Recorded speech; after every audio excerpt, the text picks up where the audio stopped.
Bonjour à tous. Effectivement, chez Danone, on a mis en place déjà il y a quelques années un programme qui s'appelle IR et qui avait vocation à surveiller, à suivre des sujets stratégiques pour le groupe Danone. Ce programme nous permettait notamment d'identifier des risques émergents, mais aussi et surtout des opportunités. Grâce à la plateforme Radarly de la société Linkfluence, nous avons donc écouté les réseaux sociaux, mais pas uniquement, disons toutes les informations qui sont véhiculées sur le web. Et à partir de cette matière, nous avons créé des dashboards avec des indicateurs temporels, des indicateurs plus spécifiques qui nous permettaient d'évaluer, et qui nous permettent toujours d'ailleurs, l'impact de ces sujets et donc des thématiques importantes pour le groupe. Néanmoins, ces dashboards, ces tableaux de bord sont très intéressants et nous assurent un certain suivi de ces sujets. Mais on est face à des volumes qui sont extrêmement conséquents, des volumes de données qui sont extrêmement importants. Et qui ne sont pas vraiment visibles sur les dashboards en termes de matière en fait véhiculée. Et donc il nous a paru nécessaire de prendre du recul et de se dire mais sur toute cette matière-là, est-ce qu'il n'y aurait pas quelque chose à raconter? Est-ce qu'on ne pourrait pas se dire, est-ce qu'il n'y a pas des grands phénomènes, des tendances sur lesquelles on pourrait investiguer davantage et mettre en perspective de Danone et donc de l'innovation chez Danone? D'où l'intervention de Lonsdal. Comme le dit François, ce sont effectivement des volumes et aussi le propre de la conversation, c'est qu'elle est individuelle, c'est qu'elle est morcelée, c'est que ce sont des bribes de mots et que ces mots-là, à un moment, il faut les rendre inspirants pour le chercheur, pour le marketeur, pour le designer. Nous, on est une agence de design avant tout et de branding. Comment on fait ça, en fait et ça a été tout l'enjeu, en fait, et toute la démarche interprétative qui a présidé à ce qu'on appelle les Danone Stories, qu'on va vous montrer un peu plus tard. Story, pourquoi? Parce que la narration, pour nous, est un vecteur d'innovation assez premier et indépassable, quoi qu'on en dise. C'est d'ailleurs pour ça qu'on en parlait tout à l'heure, on était en coulisses et on entendait ce que les gens disaient sur le fait que la story revient aujourd'hui et qu'elle est clairement au centre, elle est matricielle dans la volonté d'innover. Et donc cette démarche interprétative, je vais vous en parler un petit peu comme on est sur le comment, en termes de méthodologie. Je veux bien que tu te mettes sur la page d'après. Il y a différents temps, en fait, et on a procédé toujours en complémentarité avec le monitoring et la solution de monitoring de Linkfluence, qui s'appelle Radarly, qui pour nous était vraiment un corpus en fait, d'études particulièrement intéressant. Le premier temps en fait, de ce travail-là, il est dans le choix d'une thématique. Cette thématique, elle doit forcément être suffisamment large pour inspirer. Elle doit aussi couvrir les enjeux stratégiques du groupe qu'on accompagne, donc en l'occurrence Danone. Et elle va être notre périmètre de travail. Au sein de ce périmètre de travail, on va commencer à collecter les signes sur les dashboards qui ont le plus fort taux d'engagement. C'est-à-dire, vous les connaissez bien, c'est les posts les plus likés, c'est les tweets, les retweets évidemment, c'est des hashtags qui passent dans la langue courante, ce sont des mèmes, c'est toutes ces choses-là qu'on va commencer à collecter en fait et qu'on va trier aussi avec les outils du planning stratégique. Les outils du planning stratégique, vous les connaissez peut-être, c'est la sémiologie, c'est l'analyse de discours. C'est aussi en fait le fait de confronter cette matière à des drivers de consommation et ce qu'on appelle nous des insights. Et donc ces signes qu'on va collecter, on va les classer en fonction de s'ils sont résiduels, c'est-à-dire à faible potentiel d'innovation, s'ils sont dominants, c'est-à-dire qu'on les voit déjà beaucoup et que du coup ils sont très joués par la catégorie, ou s'ils sont émergents. Nous, on a dans la story que vous allez voir un peu plus tard, évidemment travaillé avec une majorité de signes émergents puisque c'est pour nous les signes qui sont les plus porteurs. Et ces signes-là, ce petit corpus en fait, qui sont des faisceaux d'indices et de preuves, on va commencer à les mettre en récit. Pour nous, c'était très important et vous allez le voir dans la forme que ça prend, de réintroduire de la linéarité dans la façon dont on allait en fait redonner à voir toute cette matière. C'est pour ça qu'en fait, on s'est un peu repenché sur la façon dont on construisait nos dissertations au lycée un petit peu avec une introduction, un plan en 3 parties et une ouverture ou une mise en tension. On trouve intéressant en fait ce support narratif puisque c'est celui qui inspire le plus les gens au workshop. On le voit après puisque la dernière étape en fait est de confronter cette histoire qui est une long page très riche et qui est pondérée et illustrée par des infographies et en fait de s'en servir comme matériel de brainstorming pendant des sessions de créativité et d'innovation jusqu'à générer en fait des idées de produits et de services, voire des axes de discours pour le groupe Danone. Voilà un petit peu la big picture. On va faire une petite démo. Oui. On a eu quelques soucis en coulisses, donc j'espère que ça va fonctionner. Donc on voulait concrètement vous montrer une histoire qui s'appelle Clean Eating for Better Living.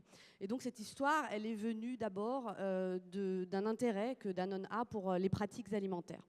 Les pratiques alimentaires, donc au-delà de manger, c'est comment on mange, avec qui, pourquoi, etc. Et donc le Clean Eating, qui est avant tout un hashtag avec 26 millions de publications, avec des variantes comme le Eat Clean avec 36 millions de publications, c'est effectivement au-delà en fait de s'alimenter. C'est l'idée en fait, c'est un vrai mouvement. C'est-à-dire c'est plus qu'une tendance, c'est un mouvement avec l'idée que l'alimentation, la nourriture est un vrai vecteur de bonne santé et que les aliments qui sont sourcés directement dans la nature, non altérés, vont venir évidemment contribuer à cette bonne santé. Alors c'est une notion assez riche qui est d'autant plus intéressante pour Danone qu'elle prône le retour à la pré-industrialisation de l'industrie alimentaire, enfin, voilà, avant qu'il y ait une industrie justement et quand on cultivait. Donc c'est intéressant pour un groupe comme celui-ci de voir que tous les ingrédients aujourd'hui qui sont très très trendy en fait ne sont pas des ingrédients qui sont issus de la processed food ou justement de l'industrie agroalimentaire. Vous le voyez ici. Donc, comme je vous le disais, c'est une narration au long cours qu'on vient illustrer par des données assez qualifiées et pondérées en fait, qui sont les analytics de Radarly. On commence en fait là c'est oui, on commence le chapitre et l'histoire par un petit peu la définition de ce clean eating. On voit que ça embarque pas mal de choses. Ici, on a construit une petite mind map pour montrer un peu comment elle se cartographie et comment elle est représentée. Elle est évidemment construite à partir des ingrédients qui sont plébiscités. Vous les connaissez, je pense, tous, les superfoods, mais pas que. Par aussi une façon de faire, une façon de consommer, une façon de préparer, puisque dans le clean eating, ce qui est intéressant, c'est de travailler avec des ingrédients qui sont intègres et de les transformer soi-même. C'est aussi toute une communauté, on a écrit motivationnel ici, puisque c'est une communauté qui est sur la performance et le performatif en termes de langage. C'est beaucoup d'invitations au dépassement, à manger de façon plus intuitive et aussi plus réelle. Et c'est pour ça que le premier chapitre, en fait, on l'a appelé Eat Real, puisque en fait, c'est véritablement ce que ça prône, retourner à des choses beaucoup plus intuitives, à la façon dont mangeaient nos parents, nos grands-parents, et essayer de trouver en fait la vertu à faire cela. Tous les chapitres, on les commence par des extraits de vidéos ici qu'on ne peut pas vous montrer parce qu'apparemment on n'a pas de son, mais on a clippé en fait les vidéos qui sont le plus écoutées et le plus commentées sur le sujet. Je peux vous montrer, on peut relancer un petit peu. Voilà, ces différents leaders d'opinion, puisqu'avec Radarly, on a aussi la possibilité de mesurer en fait le taux d'écoute et le taux d'engagement des acteurs qui s'expriment sur le sujet. Donc là, on a clippé évidemment les gens qui étaient le plus écoutés, le plus respectés, qui ont une autorité la plus conséquente. Donc on voit ici que c'est toute une rhétorique du talk show, énormément, parce que c'est quelque chose, Françoise va en parler après, qui s'explique. C'est pas facile de manger clean. En tout cas, ça demande véritablement une forme de savoir et de connaissance. On le voit ici, ce qui est intéressant aussi avec Radarly et la matière avec laquelle on travaille, c'est qu'on peut aussi géolocaliser et mettre tout un tas de filtres en fait, dans nos recherches, c'est-à-dire des filtres temporels et des filtres aussi au niveau de l'espace. Donc on voit que là, c'est évidemment l'apanage pour l'instant, ce Eat Clean, des pays qui sont les plus industrialisés et les plus riches, puisque voilà, de façon assez naturelle, on se rend compte que ça va coûter plus cher aux consommateurs. Voici ici les ingrédients qui sont le plus discutés, le plus aussi photogéniques. Je pense que vous connaissez tous le latte art, mais il y a aussi aujourd'hui le toast d'avocat. Il y a aussi les bols d'açaï, toutes ces choses qui sont très photogéniques. On va le voir tout à l'heure aussi que c'est un domaine dans lequel en fait, le visuel est très très important. Eat Clean, c'est avant tout un trend photogénique. Et ça nous intéressait en fait de pouvoir le constater et aussi de pouvoir créer de l'idéation autour de ça. Là, vous le voyez, c'est très riche comme narration. Il y a évidemment le texte et il y a tout ce qui l'illustre et qui le pondère. Un carrousel de tweets avec les gens, encore une fois, qui sont plus influents sur la notion.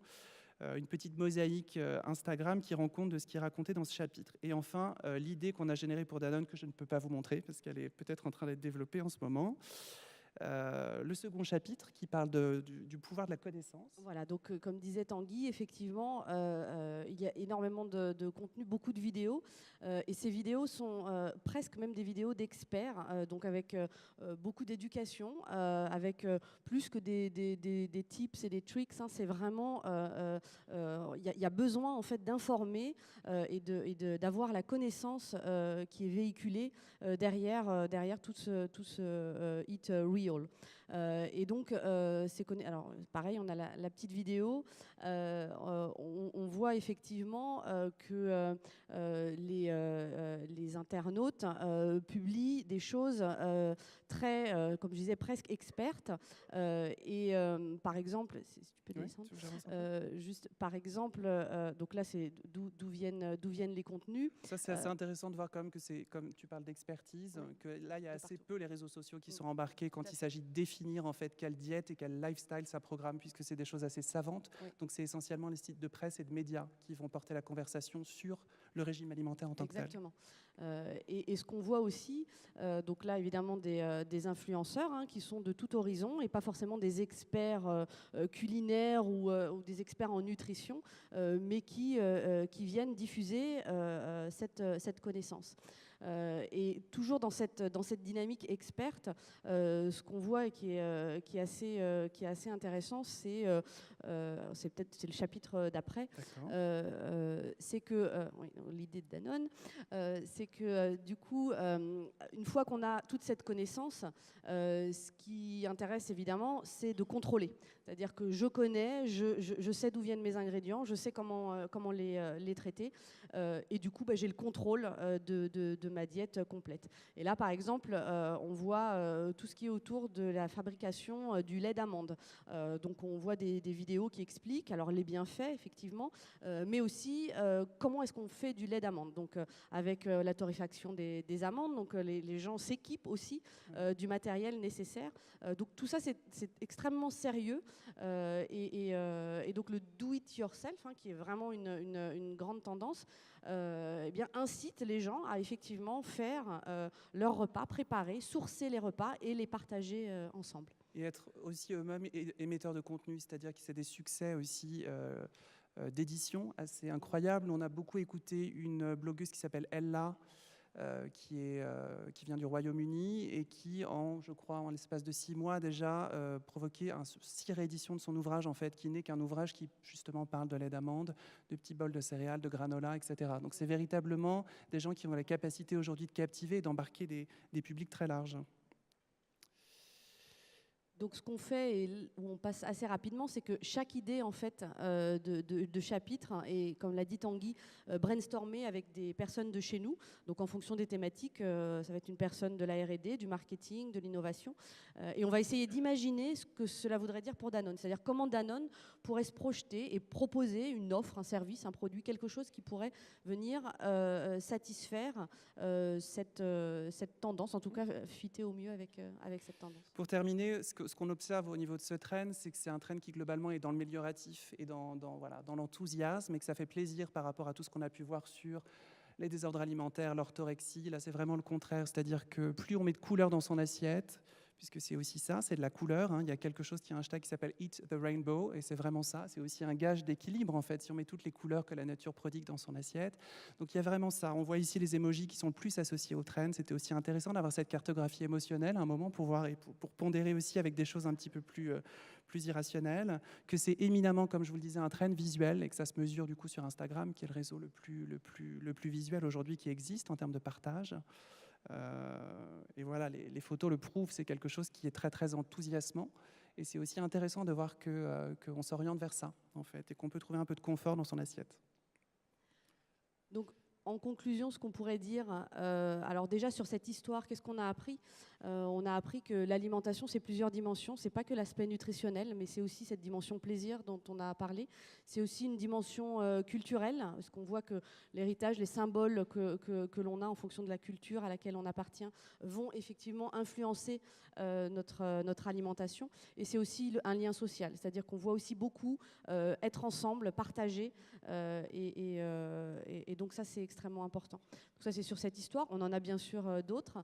Ensuite, sur la méthodologie, nous, on est extrêmement contents d'avoir pu complémenter l'analyse faite avec Radarly, avec Linkfluence, qui est plutôt quantitative. Ici, on est vraiment sur du qualitatif, sur du storytelling qui plaît énormément aux gens chez nous, parce que c'est très inspirant et parce que ça les force, on va dire, ça les invite plutôt à venir dans une dynamique qui est plus créative. Voilà. Donc on poursuit. Donc on a commencé il y a 1 an et on poursuit donc différentes histoires avec différentes thématiques comme celle-ci. Voilà. Merci.